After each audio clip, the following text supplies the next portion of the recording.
Salutations, citizens!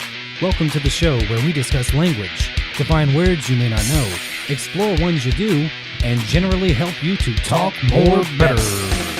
More better. More better talk. Hey there, folks. Welcome back to the second episode of Talk More Better. We in the building! Thank you guys so much for the response, the likes, the follows, and everything that we got on that first episode. I am really surprised by the response. It's very interesting to see how quickly this show is catching up to my other podcast, which has been out for like a year. Very interesting. Anyways, we're not going to waste too much time here. Airtime is very, very precious when you don't pay for it. So, without further ado, words of the day. Absquatulate. To leave somewhere abruptly. As in, I don't know, man, it seemed like things were going great. Then the other morning she absquatulated the apartment. With all my Nickelback albums. This sounds like a word L. Ron Hubbard would have used in one of his absurd alien space operas, and probably has not been used in any form of communication since popping a squat became a thing. Divaricate. To stretch or spread apart. A common practice when entering into the American prison system. Nagware.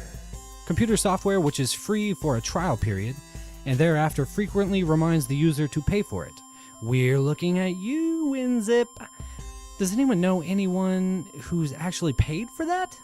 I mean, WinZip's all, hey, you can't use this anymore. Your free trial ran out. And I'm all like, X, do it anyways, fucking fools. Pavonine. Having to do with or resembling a peacock. Honestly, I can find little use for this word other than describing Liberace and or share. Adsitidious. Additional. As in, here is an adsitidious obscure word for you to laugh at. Also, titties. Moving right along to the next segment, the main course. Sticks and stones may break my bones, but words will never hurt me. Ah, the trusty old adage that temporarily warded off that just slightly hairy for his or her age ogre in second grade that may or may not have had a crush on you. It's a simple concept, really. The people's elbow may break my body, but I'll never smell what you're cooking. You can beat me up, but your words will not upset my cool demeanor. However, is it really true? Recent findings and cases of this theory in practice may actually prove that the pen is mightier than the sword, which is also a metaphor. I mean, clearly if we're picking weapons, I'm going with the sword. I'm strong in my convictions, but I'm not suicidal. That sounds like something an ancient Roman accountant would say before being surprised mauled by a tiger on a gold leash. According to an article in The Telegraph, merely talking about pain can cause actual pain, although not in the literal sense, like how listening to a Linkin Park album can cause irreparable damage to your eardrums and IQ score. In this case, a doctor or practitioner giving the age-old warning of this may hurt a bit, or you'll feel a slight pinch, can actually increase the amount of pain that a person feels when the event occurs.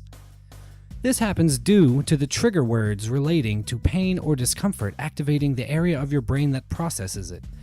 This area is referred to as the pain matrix. This effect has been demonstrated in children and adults alike, so yeah, act all tough, buddy.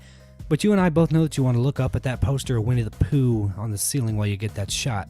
This response is thought to be a survival instinct which causes the subject to avoid pain in the future and therefore preserve its life. Basically, this is the brain's way of training you to avoid that guy at your job who's always flipping through the latest issue of Guns and Ammo with an uncomfortable grin under his mustache but above his neckbeard. Bottom line, verbal cues alone can trigger the pain matrix of the brain. This study, likely performed by sleeper cell Nazi scientists, took place at Jena University in Germany. The results were published in the aptly named journal Pain. I mean, really, guys? It's a little heavy-handed, I think. In addition, words can be used to manipulate someone into an unhealthy mindset or acceptance of dangerous situations. The practice of gaslighting can be used to trick people over time into questioning their own sanity by planting seeds of doubt in their mind through various means which eventually sprout into disgusting pokey bushes.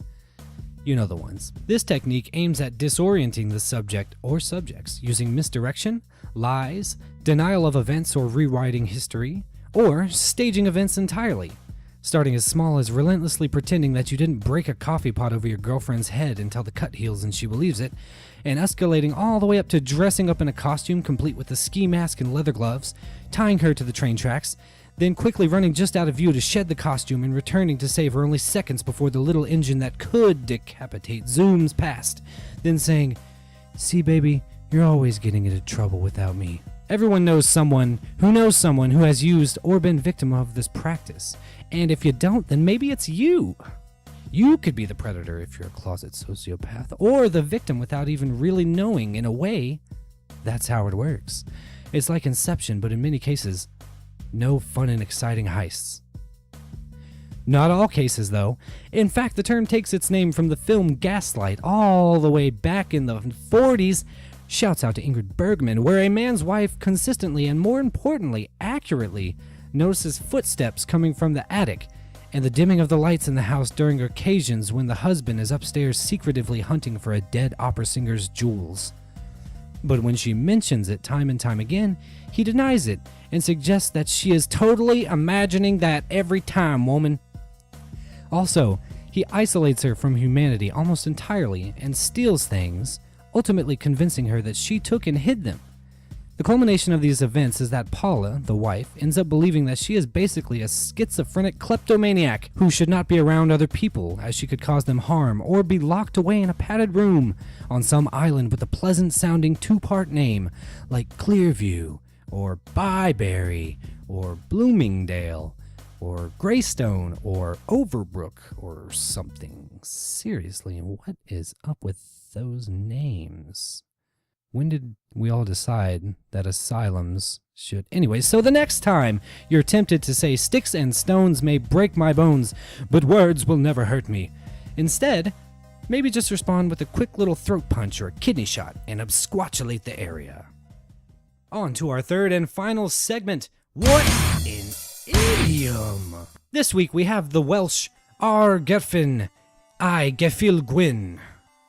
Don't know how I butchered that so bad. I'm supposed to be an 8th Welsh, which means on the back of his white horse. This saying means with all of his mischief, which may tie in somehow to our English hold your horses. For example, he pre-gamed while the day was still young and arrived to the Nickelback concert on the back of his white horse. Coming in at a hot second, we have the Ukrainian Robota ne Vovk Vilis ne Vitis, meaning, work is not a wolf, it does not run into the woods. Or, we can get back to doing that later, which I will soon be uttering at my job before absquatulating the office. And last but not certainly least, we have the Turkish idiom Kurt gibi açım, which means I am hungry like a wolf, leading me to believe that Duran Duran probably had a very interesting international tour sometime in the 80s. Did I just date myself? No. Kids are still listening to the Duran Squared these days, right? Anyways, that's going to be it for this week's episode. Don't forget to like, subscribe, comment, and do all of those fancy things for us. Be sure to check out our other shows on SoundCloud and YouTube if you're a weirdo. Too Damn Early, where I basically get up at about 3 a.m. and just start talking before my brain is 100% working. And No Such Radio, which I basically just use for updates, subscriber shoutouts, and answering your comments and questions and any other concerns that you may have. Guess what? You can Twitter us at nosuch_radio, and you can email us at nsrpodcast@gmail.com. Thank you guys and gals so much for listening. I really appreciate every little thing that you do. I'll be watching you.